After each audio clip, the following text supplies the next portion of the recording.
Now this is, I'm just going to do a little bit on this GUA furnace. This is a 92.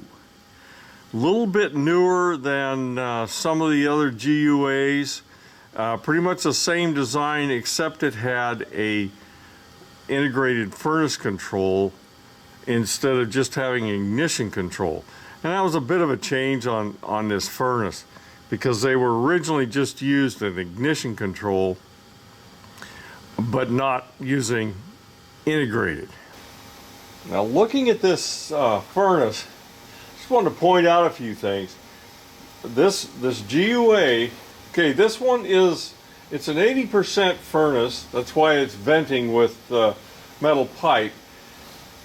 And it uses combustion air inlet here, and this is your venting there. A little bit of an odd duct, but it uses a pressurized combustion chamber, and I'll get to that in a little bit. There's a pressure switch here.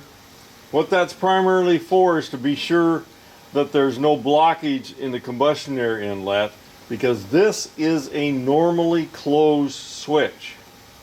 So when you start this up, this thing should be closed and stay closed unless this combustion air inlet gets blocked.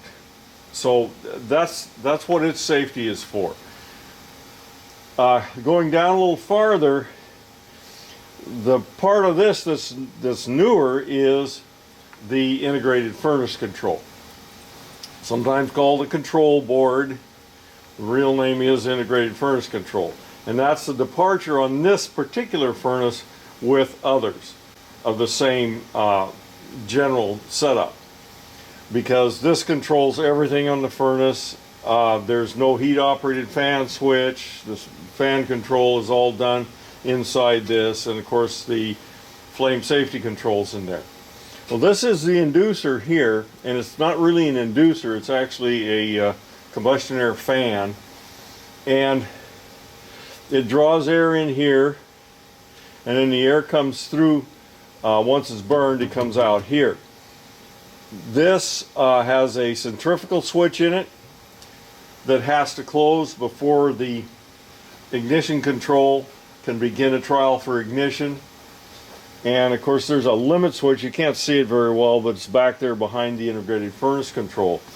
Down here is the combustion chamber, and there's screws all around this thing. This thing is actually pressurized, so you don't want to light this thing with this cover off. It will roll flame out at you, and you can see the little flame and the little dude getting killed by the flame and stuff. So this is not one that you want to take this cover off when you are testing it.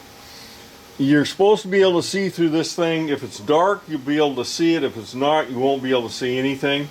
Okay, problems with this furnace.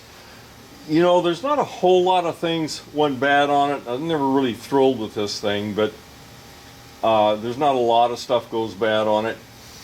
If the inducer fails, or that's not an inducer, combustion fan, if that fails, I'm not sure you can get it anymore, so that may finish it off. The one I probably am most concerned with is this pressure switch.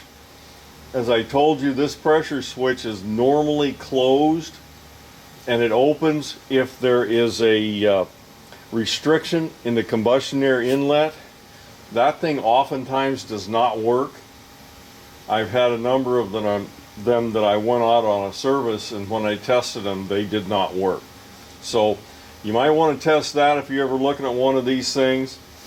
This one operates a little different than the regular GUA in that it has the integrated furnace control, and if there was a flame failure on the ones that just had the ignition control, the draft motor would run continuously. It would never shut down. This one it actually will. If it doesn't get flame, it will shut down because of the integrated furnace control. Other things that may happen to it, hot surface igniters are one of the common failures with any of these furnaces. But other than that, there's not a whole lot goes bad with these things. I was just never really thrilled at having a positive pressure in the combustion chamber, and that's the way this one is set up. Anyway, that's about it on this thing. There's nothing special on it. I will refer you at the end of this video to some of the other furnaces, the earlier ones of this brand that that were out there, and I was a little more complete on. I just wanted to do this one because it had the integrated furnace control on it. That's it on this one.